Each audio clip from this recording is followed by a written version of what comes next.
conversation, how do men survive the breaking, meaning the breaking of things happen that try to tear you down, adversities in childhood, transition in teenage years to manhood, when just those seems like the walls are coming in.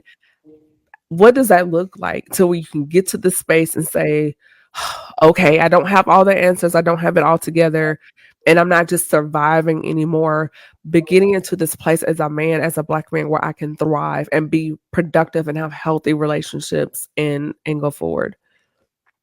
I love this question so much because I think this has been sorry, I was sharing the live. This has been something that I've been working through the last 3 years.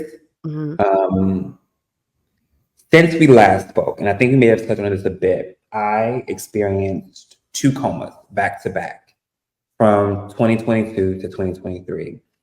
Um, Wow. and I think that was the most transparent, the most intense breaking of my life because essentially both those comas completely shattered my my view of who I am as a person, my view of what my life was, my career, my relationships with my family, with friends. It shattered everything, and not just once. It did it twice.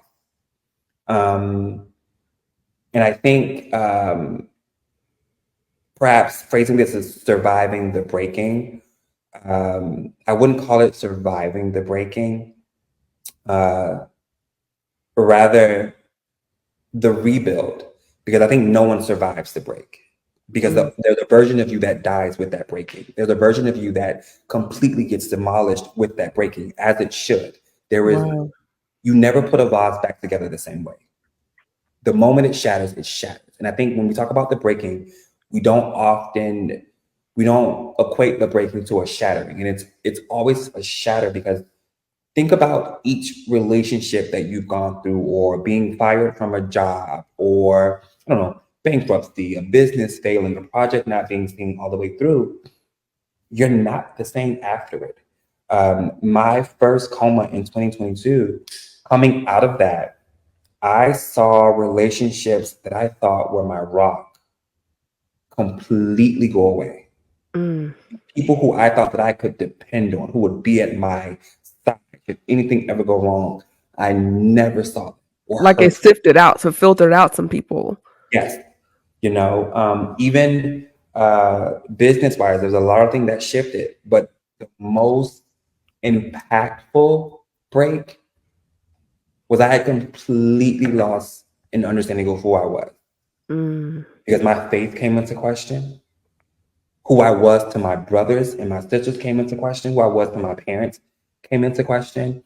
Um, the relationship that I had with my core friend circle, it didn't come into question, but it echoed, it magnified everything else. I was no longer just Noah Love. I wasn't just Kilroy and Jennifer's son. I wasn't just Jensen's and Eddie's brother anymore. Now I was this individual who had essentially created a life dedicated to other people. And there was a persona that was created for them. There was an idea of who I was, and it all came falling apart. At Mm. first, I thought, Wow. God, how dare you allow this? And to know my story prior to the coma, both my parents suffered addiction, and so I know what it is to be homeless. Lights go off, be evicted. I went to 5 different elementary schools. I've lived in at least 20 different homes. I've lived in shelters. My mother is a survivor of domestic violence. Um, I am one of 3 boys. I am one of 3 gay Black boys growing up in Miami-Dade County. Um, Molestation, you name it, it has happened. And to have gotten to a space where I felt like I had arrived, I had survived it. God, you did a good one with it. And then randomly, I was in a coma for 4 weeks. And when I woke up from the coma, from my neck down, had no use of my body.